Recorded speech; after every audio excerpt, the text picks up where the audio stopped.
Well, happy Thursday afternoon. Gonna do one of these a week, as I said. So this week we're gonna continue on. We're looking at the biology textbook adopted by Clay County, Florida, for their high schools, and we're in chapter 10 right now on page 298.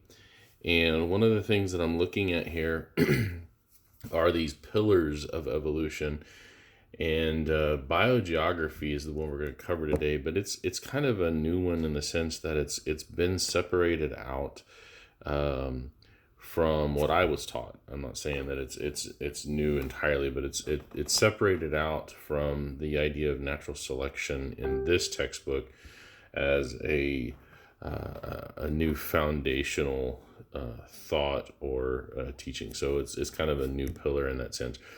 But biogeography is the way that life is separated by the joining, I guess you will, of the way that land is separated, particularly islands, continents, those kinds of things, and the capabilities of animals.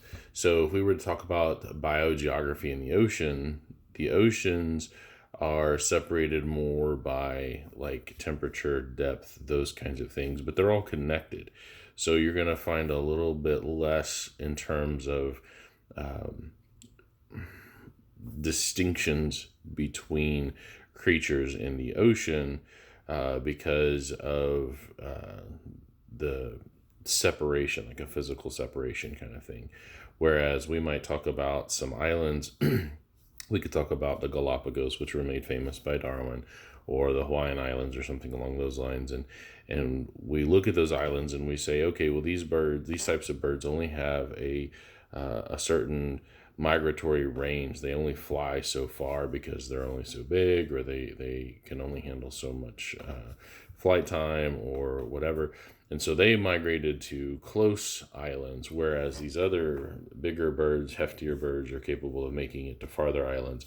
And so we find that, the descendants of this kind of bird over here. Also, you have questions such as how much food was there, what's the size of the island, how much is it capable of supporting. And so the more that you have going to an island or capable of going to an island from, let's say, like a continent or a major island where there's a lot of diversity, the more land and food and stuff, the more diversity you're going to see on any given island that was migrated to. If it's farther away, if it's smaller, if the food there is sparse, then you're going to have a lot less diversity there because it's just a little bit harsher environment, harder to reach environment. And those are all fine. There's nothing wrong with that. You have wildlife experts who use biogeography all the time to help with like endangered species preservation. If they want to set out some preserves or whatever, it helps them to decide the size the preserve needs to be. That is all great stuff. There's nothing wrong with that. So there's nothing wrong with biogeography in and of itself. Where it becomes a problem is where biogeography is coupled with natural selection in order to use that as a support for rocks to man evolution. And what we'll see here in the text is a lot of assertions. And again, they don't ever give us any significant mechanisms for these things, or they don't give us the details of where they got their dates from. They just lay them out there over and over and over again. And these are high school kids. They're students that don't have the foundation or the background to fully understand or challenge these things as an adult would. And that's not to say that they're not smart enough to. It's just that they aren't provided with that information. They're not given that information to them in a way that would facilitate them saying, "Well, now wait a minute. Let me ask this question." I was fortunate enough during my upbringing to be taught by some teachers who did challenge it, who taught us to challenge what was being taught in the textbooks, and forever grateful. Coach Pepper was one of those, my seventh grade science teacher. Of course, my parents definitely, and my physics teacher was one of those as well. And so, just very grateful for teachers who taught that, and I try to emulate them by, we're not getting preachy in class or anything, but we do want to say, these are hypotheses. Science is done by men or by humans that are capable of making mistakes. They have their own biases, and students need to learn that the fundamental idea of science is to question. That's why we're scientists, is we're questioning everything, and that means we question the conclusion of other scientists, and we say, prove it, show it. Don't just tell me it's true, but show me that it's true. So we're going to see that here with geography. I'm going to read a little bit out of the textbook. We're on 298, 299 today. So it says, under geography, recall that during the Beagle expedition, Darwin saw the island plants and animals looked like, but were not identical to species on the southern or the South American continent. He extended his observation, proposing that islands species most closely resembled species on the nearest mainland.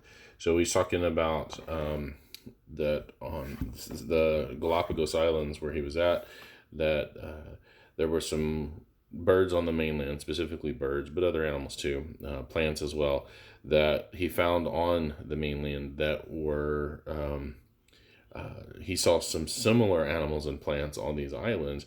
They weren't exactly the animals that we find on the mainland. And so that was what he thought supported his main premise, his hypothesis. Now here's the interesting thing.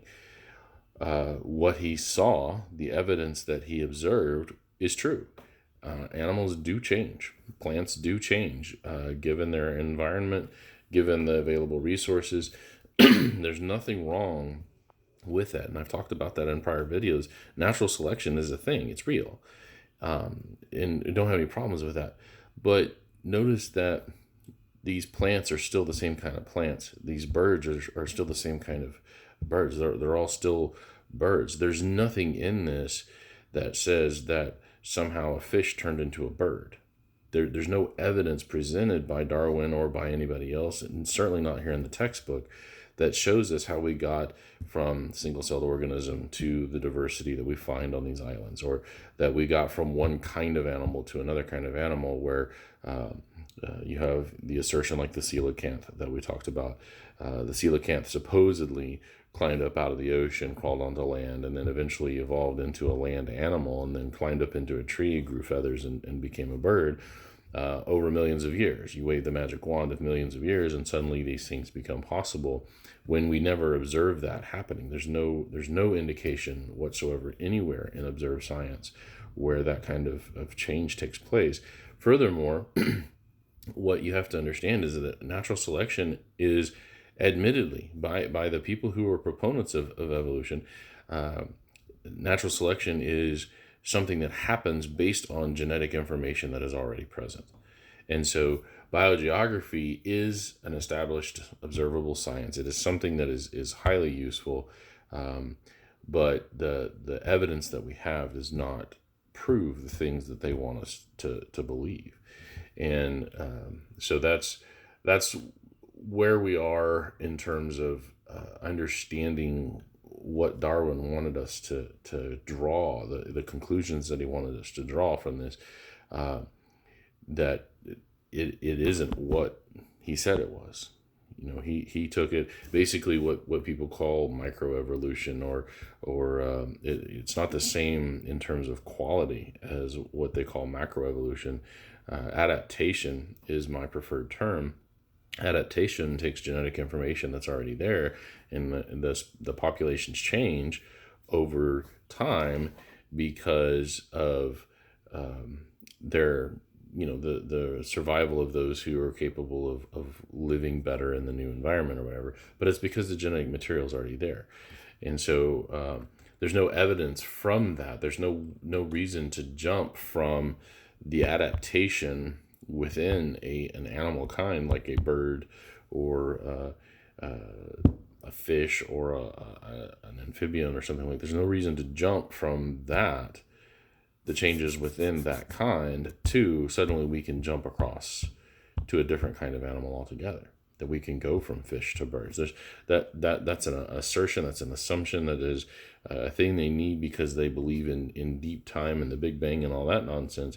And so they just assume that that's the case, but they can't actually show that or prove that. So let's continue on with the text. Of course, up at the top of page 299, they show a picture of the Galapagos Islands, and you have the finches up there. The finches are the real famous part of Darwin's stuff. And so it says in the figure, finches on certain Galapagos Islands live in different environments and have beaks of different sizes and shapes.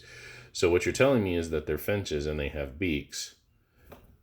That's not Roxton evolution. That's adaptation within a kind. So, and then they give a couple of different species here. They're even listed as a different genus here. The small tree finch is Camarhynchus parvulus. Species in the genus Camarhynchus have a biting strength at the tip of their beaks, which is useful for tearing vegetation. And then the large cactus finch, Geospiza Conirostris. Yeah, I don't speak Latin, so some of these are going to be fun. But basically, this species in the genus Geospiza have thick beaks and can feed on large, hard seeds that require strength for crushing.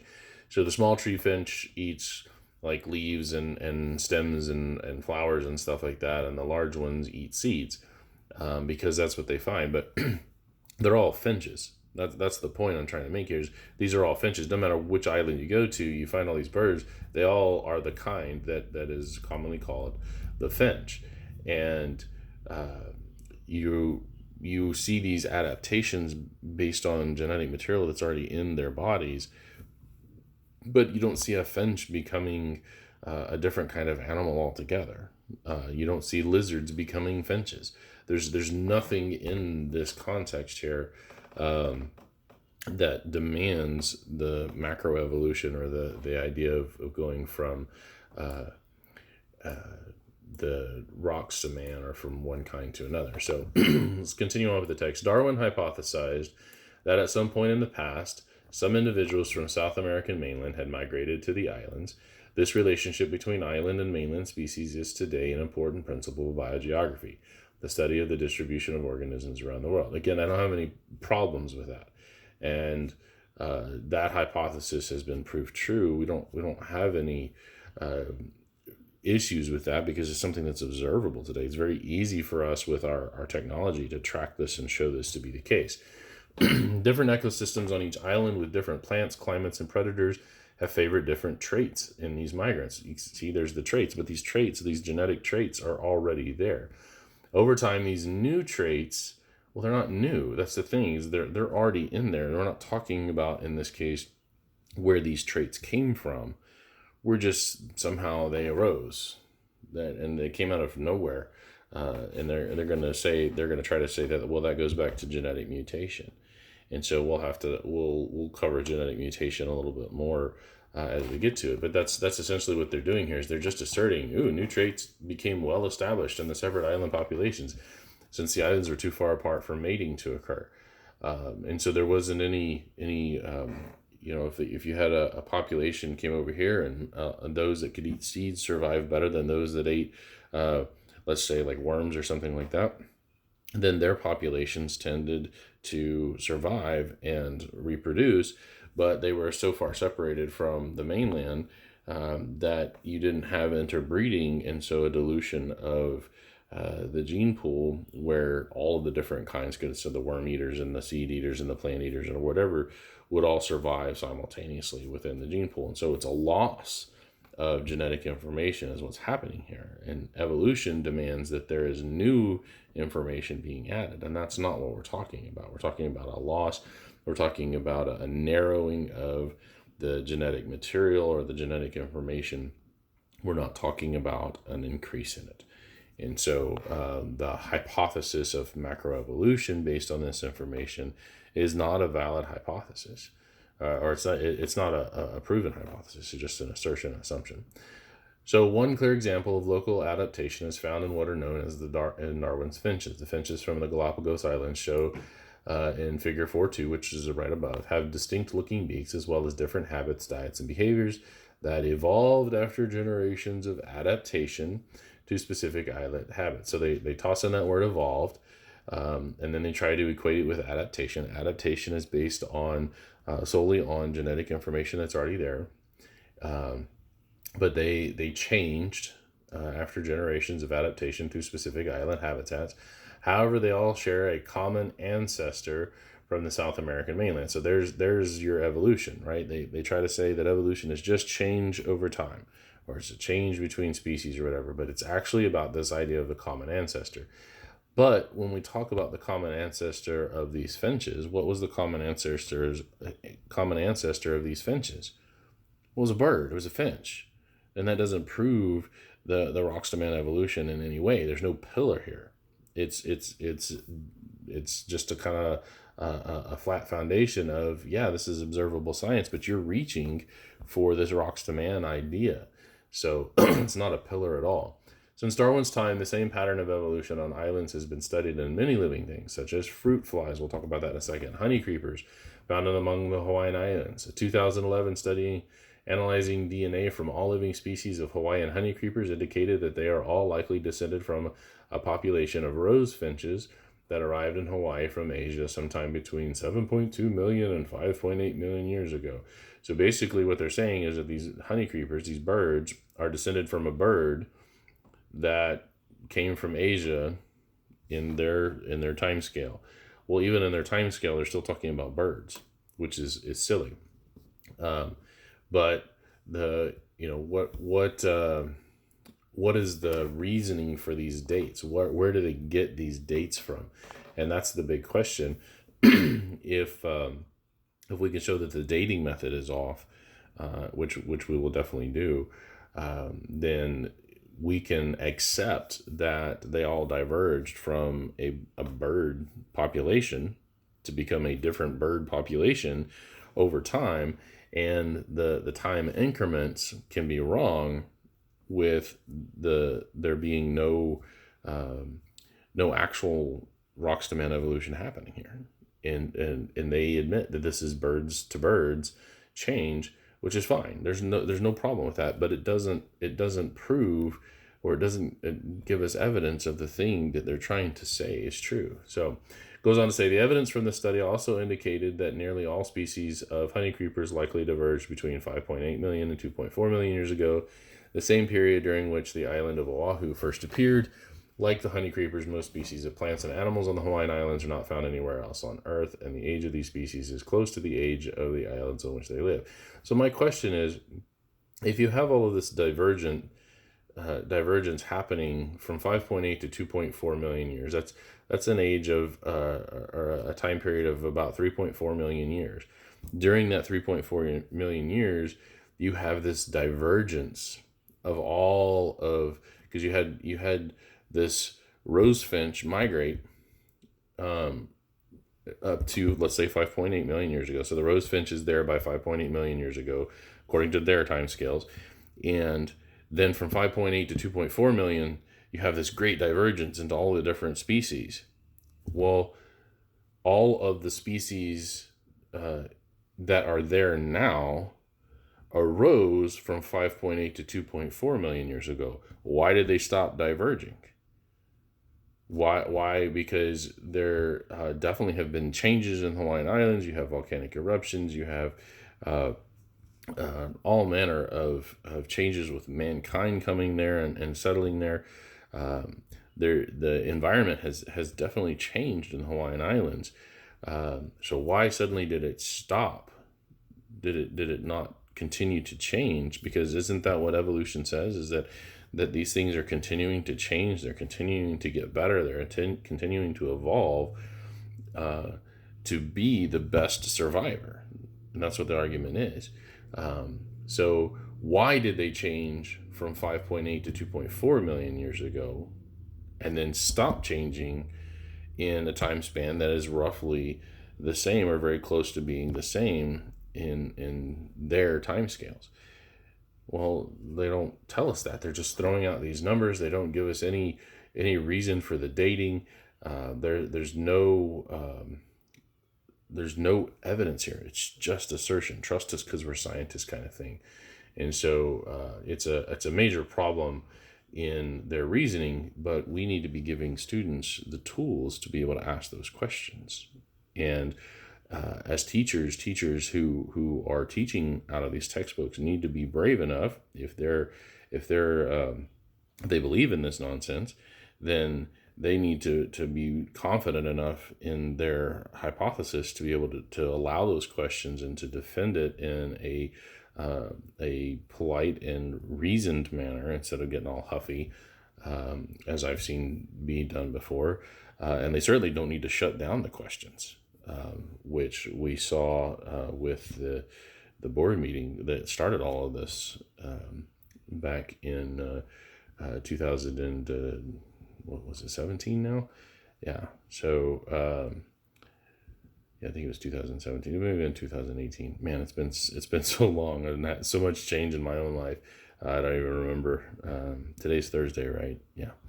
So anyway, the evidence here from biogeography to say that biogeography is evidence for rocks to man evolution, that's what chapter 10 is about, is the evidence for evolution.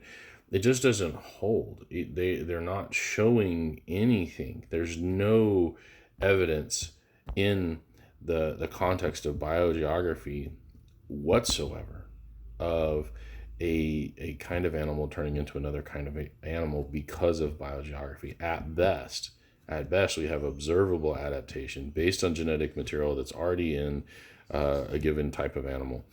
That is the information, that genetic information is lost or specializes based on environment, and a lack of interbreeding.